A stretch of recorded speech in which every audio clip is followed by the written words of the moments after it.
여러분 안녕하세요. 부동산 부두칠성 김하인쌤입니다. 학원에서 진행 중인 7, 8월 과정 확인 문제 3회차 해설을 시작하겠습니다. 확인 문제는 네이버 밴드에 매주 1회씩 올려드리고 있습니다. 구독, 좋아요 꼭 누르시면 바로 합격합니다. 자, 1번부터 보겠습니다. 일단 1번은 상단에서 허위 표시 3자에 해당하지 않는 자 대표적으로 3명을 딱 외워둡니다. 첫째, 제3자를 위한 계약의 제3자 수익자는 민법 전체에서 보호되는 3자가 아니기 때문에 허위 표시 3자도 해당하지 않습니다. 다음 대리인이나 본인, 대리인, 본인, 그 사람이 그 사람 동일시해야 되고 제3자 아닙니다. 다음 상속인도 마찬가지예요. 가장매매 매수인, 아버지가 매수인이에요. 그럼 아버지가 매수인이고 그 상속인은 동일시해야 되고 얘도 제3자 아닙니다. 그래서 외웁니다. 제3자에 3대가 속하지 않아요. 다시 제3자에 3대가 속하지 않는다. 뭐라고요? 제3자에 3대가 속하지 않는다. 3이 제3자를 위한 계약의 3자 수익자. 대가 뭡니까? 대리인과 본인, 상속인. 얘들은 제3자에 해당하지 않습니다. 말의 1번 문제. 제3자를 위한 계약이 통정의 표시당하여 무효인 경우 요약자는 다음 선의 수익자 동남쳐요. 이는 보호되지 않죠? 보호되지 않으니까 그 자에게 무효로 대양, 주장할 수 있다 해서 맞았습니다. 선의 수익자 보호되지 않습니다. 이번 제3자가 선의에 동남쳐요. 선의더라도 과실에 동남쳐요. 그럼 선의와 과실 어떤 게 더 중요하죠? 선의죠. 선이면 제3자는 보호됩니다. 선이라면 과실이 있더라도 그 제3자 보호됩니다. 제3자의 허위 표시 모유를 주장이 대항이죠. 그럼 대항할 수 없다고 해야 되죠. X가 되겠습니다. 3번은 일단 이 아래에서 사례를 보겠습니다. 감남에게 X부동산이 있는데 을료를 사랑해서 을료에게 증여합니다. 근데 증여세가 비싸니까 세금 적게내라고 매매로 가장해서 매매를 원인으로 을 앞으로 등기합니다. 그럼 가장매매는 무효지만 매매 속에 감춰진 행위, 증여가 감춰진 은닉액입니다. 그럼 이건 유효죠. 왜냐하면 갑은 증여할 의사가 있죠. 을료도 증여받을 의사가 있으니까 갑은 을에게 소유권 넘길 의사가 있어서 증여가 유효이기 때문에 을 등기도 유효가 됩니다. 그래서 을이 완전 유효하게 소유권 취득합니다. 근데 이 병에게 팔고 등기하면 병은 선의 악이 묻지 않고 무조건 유효로 소유권 취득합니다. 왜냐하면 병은 누구에게 권리를 승계받았죠? 을료죠. 근데 을료가 소유권이 완전 유효입니다. 완벽한 권리 그대로 승계받으면 병은 뭘 알았던 몰랐던 완벽한 권리 그대로 승계합니다.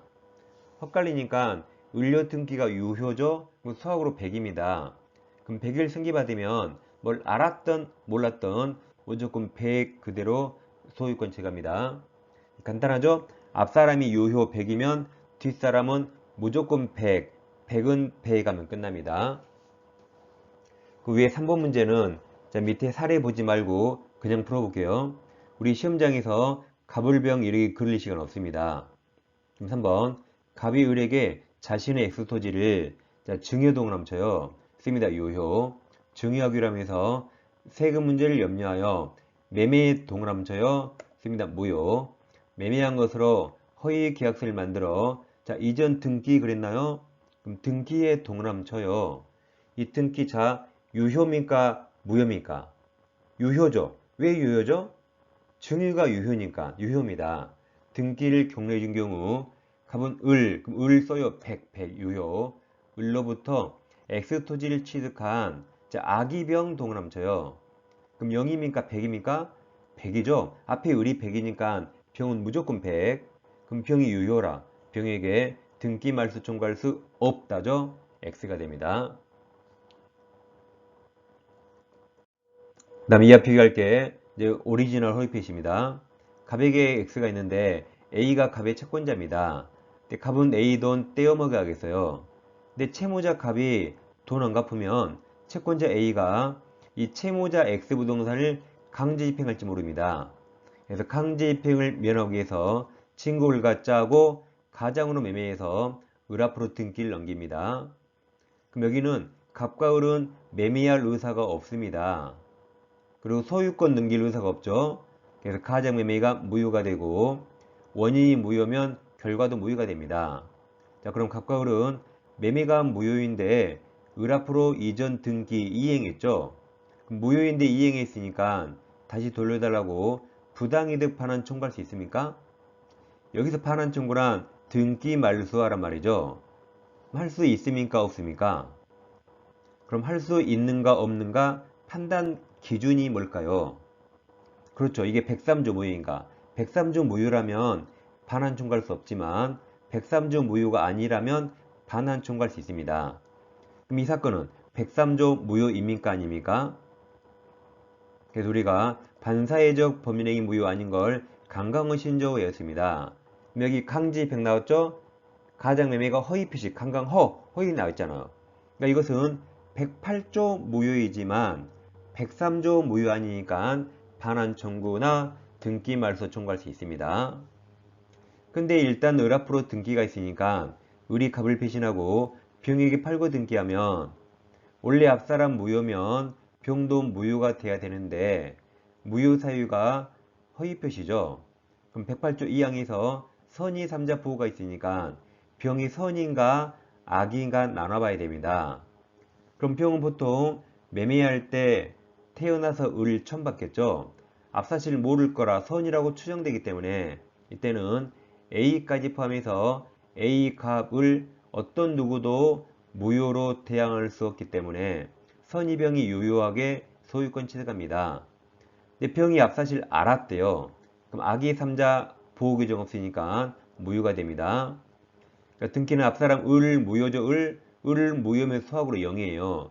그럼 0을 승계받으면 원래 0이 돼야 되는데 여기처럼 제3자 보호 규정이 있다면 그 보호 규정 때문에 예외적으로 0이 100으로 바뀝니다. 그리고 이제 병은 선의로 추정된다 그랬죠? 선의라고 병이 스스로 입증할 책임 없습니다. 자, 근데 이제 선의 병이 정에게 팔고 등기하면 정은 악이라도 소유권 취득합니다. 왜냐하면 앞사람 병 100이죠. 100.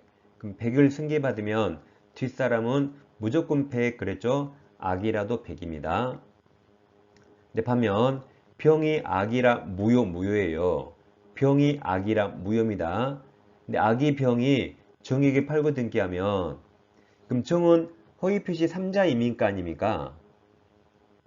그럼 병만 허위표시 3자고 정은 제4자 또 그 뒤에 5자, 6자 그럽니까? 정도 제3자입니다. 어차피 병이든 병정은 가장매매 없었으면 나올 수 없었죠. 그럼 다 제3자예요. 그럼 정이 선이 자기만 선이면 정은 0이 100으로 바뀌어 소유권 취득합니다. 그러니까 정 앞에 사람 병이 100명이라 100명이 악이어서 100명이 무효라도 101번째 정도 제3자거든요. 그럼 101번째 정 자기만 선이면 유효하게 100으로 소유권 취득합니다. 그러니까 0은 100에 가면 끝나죠. 그리고 이 관계는 비통착사강 다 똑같습니다. 자, 4번도 그림 안 그리고 바로 풀어봅니다. 자, 갑은 자기 소유 아파트에 대해서 채권자 A의 강제집행을 면탈할 목적으로 을과 통정에 돈을 넘쳐요. 통정에서 을 명의로 이전, 자, 등기 돈을 넘쳐요. 그럼 허위표시 무효죠, 무효. 그럼 을 무효입니다. 자, 그럼 동그라미 1번. 갑의 이러한 행위는 무효이지만, 여기까지 맞았죠? 반사회적인 행위이므로 틀렸죠. 이건 108조 무효이지만 103조 무효 아닙니다. 따라서 불법원인 급여가 아니죠. 그래서 그 뒤에 갑의 을에 대한 반환 청구는 허용된답니다. X가 됩니다. 2번 을 써요 00 무효. 그럼 을로부터 당해 아파트를 전득한 자 선의병 동그라미 써요 너는 100 선의 3자 보대죠. 너는 100 병에 대해서 을은 원인행위 무효를 이유로 말소 등기 청구할 수 없다 해서 맞았네요. 병이 소유자입니다. 3번 병이 을로부터 당해 아파트를 상속 동남쳐요. 상속받은 경우 아까 상속인은 제3자에 해당하지 않는다고 봤습니다. 그래서 그 뒤에 갑은 허위 표시 무효를 선의 병 보호 안 돼요. 선의 상속인 제3자가 아닙니다. 그럼 병에게 주장이 대항이죠. 그럼 대항할 수 있다가 돼서 X가 됩니다. 5번도 바로 풀어봐요. 갑은 을과 짜고 허위 동남쳐요. 허위로 X부동산에 관해서 을명의로 소유권 이전 등기 동남이 무효가 됩니다. 등기해 주었고 그 다음에 동남쳐요. 알고 있는 병 동남쳐요. 그럼 제3자가 악이네요. 그럼 씁니다. 0 무효죠. 0. 병이 을로부터 그 부동산을 양수한 후 그 다음에 동남쳐요. 선이 정 동남이 그럼 너도 제3자고 선이면 보호되죠. 그럼 씁니다. 100. 선이 정 100. 정이 유효입니다. 병에게 매도해서 이전 등기 마친 경우 갑은 정을 상대로 그 명의 등기 말소 청구할 수 없다 해서 맞았네요. 정이 소유자입니다. 0이 100 되는 거죠. 다음 6번 동기착오가 법률행위 내용에 중요부분 착오에 해당하는 것을 이유로 법률행위를 취소하려면 그 동기를 의사표시 내용으로 삼기로 하는 합의에 동남져요. 합의까지 요하는 거 아니죠? X입니다. 동기를 표시하면 되는 거죠. 7번 지적부족이나 토지 경계에 관한 착오는 중요부분에 관한 착오가 해당하지 않는다. 틀렸죠? 지적부족은 중요부분 아니지만 토지 경계에 관한 착오는 중요부분 착오입니다. 그래서 토지 경계 때문에 X가 되겠습니다. 8번 9번 같은 판례입니다. 8번 의사후 표시 불일치가 현재하더라도 그 착오로 인하여 표의자가 무슨 동남쳐요? 경제적 불이익 동남쳐요. 이번 경우가 아니라고 한다면 중요한 착오라 할 수 없다 해서 맞았습니다. 8번 그 예가 9번입니다. 일단 아래 그림 볼게요. 갑에게 X가 있는데 갑의 을은행으로부터 대출을 받습니다. 근데 과거에는 금융기관 등이 꼭 관행적으로 보증인을 요구해서 갑이 대출을 받는 행위를 병이 신용보증 썼습니다. 자, 그럼 병은 갑에게 돈이 많으니까 갑을 위해 보증 썼겠죠. 이 병은 X부동산에 가압류 같은 거 없어요. 그러니까 그 부동산으로 충분히 담보가 되는데 은행이 관행적으로 보증인을 요구해서 병이 보증 쓴 겁니다. 이처럼 병은 X부동산에 가압류가 없다고 보증 썼는데 알고 보니까 가압류가 있는 겁니다. 그러니까 착오 이유로 취소한다 그랬죠. 근데 병 말대로 가압류가 있기는 했는데 그 가압류 등기가 원인 무효랍니다. 그럼 없는 거하고 똑같죠. 그럼 병에게 경제적 불이익이 없습니다. 따라서 이건 중요부분 착오가 아니라 취소할 수 없다 그랬습니다. 자, 그럼 9번 올라가요. 자, 9번 가압류 등기가 없다고 믿고 보증하였는데 그 뒤에 살짝 써봐요. 있기는 했는데 라고. 즉 가압류가 있기는 했는데 있기는 했죠. 근데 그 가압류가 등기가 원인 무효인 것으로 밝혀진 경우에 그럼 없는 거하고 똑같네요. 따라서 중요한 착오라고 할 수 없답니다. X가 됩니다. 그러니까 있기는 했는데 이 말을 살짝 넣으니까 아주 매끄럽습니다. 10번 계약 당사자 사이에 착오를 이유로 해서 의사표시를 취소할 수 없다는 약정한 경우 그럼 그 약정 유효죠. 표의자는 착오 이유로 의사표시 취소할 수 없습니다. 백구주는 임의규정이라 착오 취소 배제 특약 가능합니다. 11번 자, 착오에 빠진 사람은 멍청한 놈입니까? 나쁜 놈입니까? 멍청한 놈이죠. 나쁜 놈 아니에요. 따라서 불법행위 나오지 않습니다. 그럼 11번 표의자가 착오를 이유로 의사표시를 취소하여 상대방이 손해본 경우 표의자에게 과실이 있더라도 그래서 나쁜 놈 아니에요. 그 상대방은 불법행위 동남쳐요. 불법행위를 이유로 손해배상 청구할 수 없답니다. X. 착오는 나쁜 놈입니다. 아니 나쁜 놈 아니에요. 그러니까 위법성 없어서 불법행위 성립하지 않습니다. 12번은 아래 여백에서 어떤 사람이 신원보증 서류에 서명할 의사였는데 잘못해서 연대보증 서면에 표시 서명했습니다. 근데 이게 제3자에게 기망당했더라도 우리가 비정상적 의사표시, 비통착상에서 비통착은 의사표시가 불일치고 사기강박은 의사형성 과정에 하자가 있지만 이건 의사표시가 일치한 겁니다. 자, 그럼 신원보증 서류에 서명을 의사했는데 연대보증 서면에 서명했죠. 이건 의사표시가 불일치하네요. 이때는 불일치로만 가야 돼요. 그래서 착오 취소를 따져야 되고 여기 일치로 올 수 없다 그랬어요. 그러니까 애초에 사기가 아닙니다. 자, 그럼 외우세요. 이것을 자, 이렇게 신현착, 신현착 외워요. 신현착, 신현착 외웁니다. 이거 착오는 무슨 착오? 표시를 잘못한 표시상 착오예요. 그래서 표시상 착오 나오면 신현착 밖을 읽으시고 또 신현착 나오면 무슨 착오입니까? 표시상 착오입니다. 자, 그럼 12번 문제. 제3자 기망에 와요. 신호보증 동남쳐요. 서류에 서명한 날이 난다는 착각에 빠진 상태로 연대보증 동남쳐요. 연대보증 서면에 서명 날이 난 경우에 사기 틀리죠. 착오, 신현착, 착오에 의한 의사표시 법리가 적용됩니다. 신현착이 오면 바로 X인지 알 수 있습니다. 13번 동기착오가 상대방 동그라미 위에 유발 동그라미 유발된 경우 동기가 표시되지 않았다 하더라도 중요한 착오가 될 수 있습니다. 14번 표의자에게 중과실이 있는 경우라도 상대방 동그라미 상대방이 표의자 착오를 알면서 이를 이용 동그라미 이용한 경우가 나오면 표의자는 취소할 수 있습니다. X. 그러니까 표의자에게 중과실이 있으면 원칙 취소할 수 없지만 상대방이 알고 이용했어요. 그럼 상대방이 더 썩을 놈이라 이때 예외적으로 취소할 수 있습니다. 15번이 착오에서 시험이 제일 많이 나왔죠. 매수인의 중도금 미지급 이유로 매도인이 계약을 적법하게 동그라미 해지한 후 동그라미 후에도 매수인은 착오를 이유로 그 계약 전체를 취소에 동그라미 할 수 있답니다. 해지 후 취소할 수 있다. 여보세요. 해지 후라도 취소할 수 있다. 해취할 수 있습니다.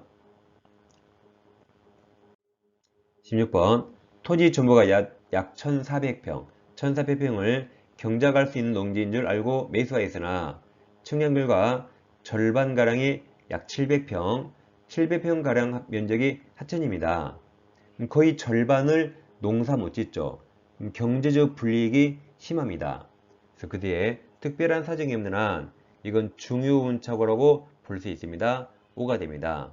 이처럼 토지 현황이나 경계에 관한 착오는 중요부분 착오입니다. 17번 공장 경영하는 자가 공장 협소에서 새로운 공장을 설립할 목적으로 토지를 매수함에 있어서 토지상에 공장을 건축할 수 있는지 여부를 관할관청에 알아보지 않았다면 이는 중과실에 해당합니다. 아니 공장 경영자가 관할관청에 전화 한 통화만 하면 알 수 있거든요. 전화 한 통 안 했죠. 이건 중과실이 있습니다. 18번 부동산 뒤에 시가에 동그라미 시가는 정해진 거 아닙니다. 시가에 관한 착오는 특별한 사정이 없는 한 법률적인 내용에 중요부분에 관한 착오가 해당하지 않습니다. 시가는 착오도 아니고 사기도 아닙니다. X가 되겠습니다. 주관문법은 지금 판례 문제를 OX로 계속 정리하고 있습니다. 일주일에 한 번씩 판례를 OX로 정확히 정리하시면 시험장에서 큰 효과가 발휘할 겁니다. 자, 다음 시간에 다시 찾아뵙겠습니다. 감사합니다.